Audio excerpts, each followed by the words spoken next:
ሰላም ቤተሰብ እንዴት ናችሁ? በያላችሁበት ሰላማችሁ ብዝት ይበልልኝ። አንዳንድ ሰዎች በማይመለከታችሁ ገብታችሁ የምትንጫጩ ሰዎች ማለት ነው። ብዙ ከማውራት ማዳመጥን ልመዱ፣ ከማየት ደግሞ ማስተዋልን ልመዱ። ሰማችሁ እንጂ አላያችሁም። ስለዚህ በሰው ሕይወት ላይ አይመለከታችሁም። ሀይሚዬ አረገዘች፣ እሰይ እንኳን አረገዘች፣ ደስ ይላል። በሰላም ትገላገል። እኛ በጣም ደስ ብሎናል። ሲቀጥል ደግሞ ስለ ቤተሰብ ክብርና ስነ ስርዓት ለሀይሚዬና ለብሩኬ እናንተ ልታስረዷቸውም ልትነግሯቸውም አትችሉም። ምክንያቱም እነሱ ከእናንተ በላይ ብዙ ነገር ያውቃሉ። በህይወታቸው ውስጥ ምን ማድረግ እንዳለባቸው፣ ምን መወሰን እንዳለባቸው እነሱ ራሳቸው ጠንቅቀው ያውቃሉ። እናንተ ይችን ምክንያት አግኝታችሁ ደግሞ ለመቦጨቅ፣ ለመናገር፣ ለማሸማቀቅ ፈልጋችሁ ከሆነ አይሳካላችሁም። ሰማችሁ እንጂ አላያችሁም። ስለዚህ ባላያችሁት ነገር ደግሞ እርግጠኛ ሆናችሁ ሰውን ለማሸማቀቅ አትሞክሩ። እሺ፣ ካረገዘችም እሰየው፣ እንኳን አረገዘች፣ በሰላም ትገላገል። ከእናንተ ህይወት ላይ የሚቀንስባችሁም የሚጨምርባችሁም ነገር የለም። ልጁ የእሷ የምታሳድገው እሷ፣ ያረገዘችው እሷ። እናንተ ምን ቤት ናችሁ? ስለ እነሱ ቤተሰብስ እናንተ ምን ይመለከታችኋል? ብታረግዝስ ምን ችግር አለው? 2 ዓመት ሙሉ አብሯት የኖረ ፍቅረኛዋ 2 ዓመት ሙሉ አብራው የቆየች ፍቅረኛው ቤተሰብ የሚወድለት ቤተሰቧ የሚወድላት ልጅ ነው። የሁለታቸውን ፍሬ የሚጠብቅ ቤተሰብ ነው ያላቸው። ምን ችግር አለው ታዲያ? ይሄ ምን እኮ የሚያስገርም ነገር አይደለም። ሁሉም ነገር በሂደት ይሆናል አይደለ እንዴ? ስለዚህ ይችን ብቻ ምክንያት አግኝታችሁ ሀይሚዬ ለማሸማቀቅ ለመናገር የምትሞክሩ ሰዎች ስነ ስርዓት ያዙ። እሺ፣ ምን እንደሆነ እናንተ አታውቁም። እሺ፣ ስለዚህ ብትከበሩ። ትናንት ኮሜንት ስር ስትንጫጩ ነበረ፣ ማታ ላይ ማለት ነው። የእናንተን ኮሜንት እኮ የሚያነብላችሁም የሚያይላችሁም ከምንም እኮ የሚያስባችሁ ሰው የለም። ግን ለራሳችሁ ክብር ይኖራችሁ። ምክንያቱም እነሱን ራሳቸው ናቸው የሚያውቁት። በህይወታቸው ውስጥ ምን መወሰን እንዳለባቸው ራሳቸው ያውቃሉ። ስለዚህ እናንተ ለማሸማቀቅም ለመናገርም አትሞክሩ። እሺ፣ እኛ ደስ ብሎናል፣ በጣም ደስ ብሎናል። ይሆንላቸው፣ ይሳካላቸው። በቃ ለሰው ልጅ ትልቁ ነገር ይሄ ነው። ገባችሁ አይደለ?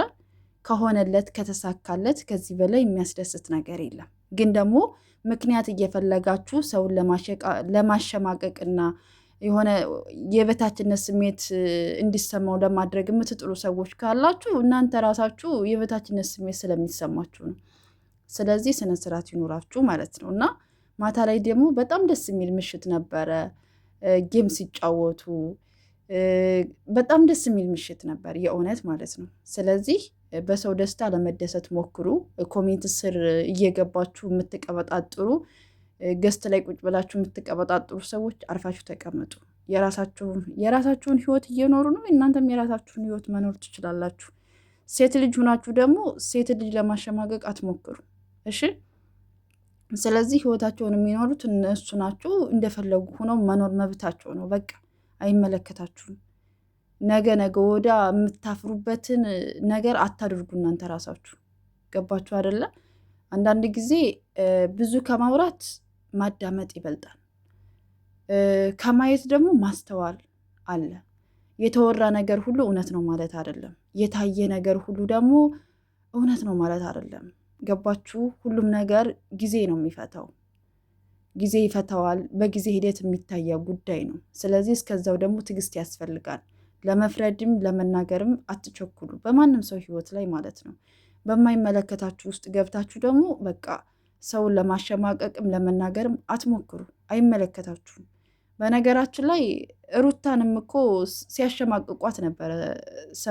ከዚህ በፊት አይታችሁ ከሆነ አላረገሽም እየተባለ መጨረሻ ላይ ራቁቷን ሁና ነው አይደለ? ሆዷን ፈቶ የተነሳችሁ እማታምኑ ሰዎች ስላላችሁ። ስለዚህ ዝም ብትሉ ምን አለበት? ዝምታ እኮ ያስከብራል። በነገራችሁ ላይ ዝም በቃ ሰማችሁ አይደለ? ዝም። ከዛ ሁሉም ነገር ጊዜ ይፈተዋል። ጸጥ በሉ። ስለዚህ በማይመለከታችሁ ነገር አትግቡ፣ አይመለከታችሁ። እኔ ብዙ ነገር እያየው ስለነበረ ነው። ቆይ አሁን ሀይሚ አረገዘች፣ እሺ እናንተ ደግሞ ስለ ቤተሰብ ክብር፣ ስለ ሽምግልና፣ ስለ ቀለበት፣ ስለምን ታወራላችሁ አይደለ? ሰው ካረገዘ በኋላ እንዳታረግዥ ይባላል እንዴ? እንዴት ነው የምታስቡት? ጌታ እንዴት ነው የምታስቡት? አስተሳሰባችሁ ራሱ እኮ በቃ እንትን ያለ ነው እንዴ። ሰው ካረገዘ በኋላ ለምን አረገሽ ይባላል? አይባልም። ነውር ነው። ጌታን ነውር ነው፣ አይባልም።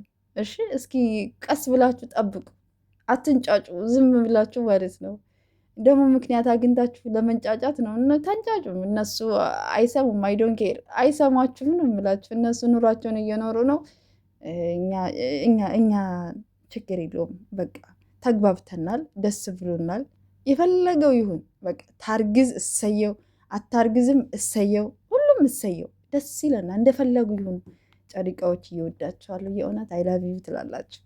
የእውነት በጣም ወዳችኋለሁ ጨሪቃዎችዬ፣ በጣም ነው የምወዳችሁ። እስኪ ብችን ሼር አድርጋችሁ አድርሱልኝ። በጣም ነው የምወዳችሁ በሏችሁ። በእናታችሁ ትመቹኝ ያላችሁ የኔ ግራ አጋቢዎች፣ የኔ አሸባሪዎች እወዳችኋለሁ በሉልኝ።